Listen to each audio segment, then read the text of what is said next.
everybody, in this video we'll talk about using a calculator to evaluate natural and common logarithmic expressions.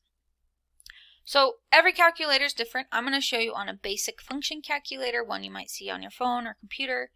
I suggest you get a scientific one and you learn how to use it.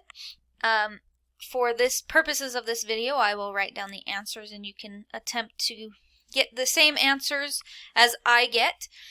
And then if you do not, then we can discuss together how we can help you with your calculator. So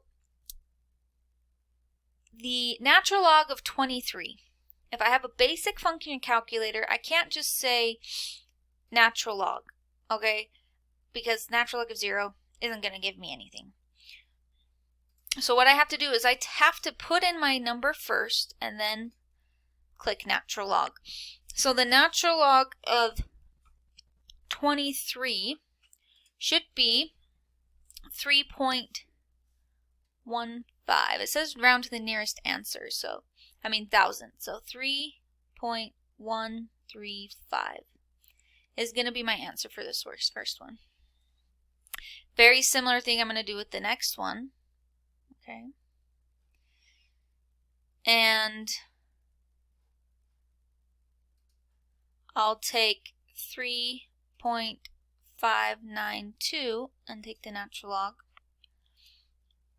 and I should get 1.27, and then this is the thousandths place, but the one next to it is 5 or more, so this will become 1.79.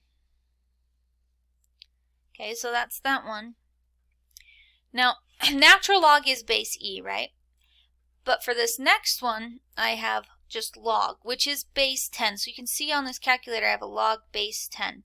On a calculator, you can't do anything but natural log and log base 10 unless you do some change of base, but we won't be worrying about that yet.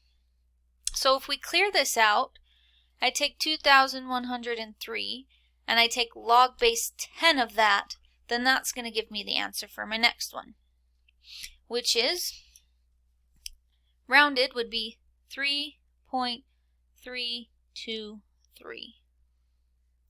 So that's how you use a calculator for evaluating logs and natural logs.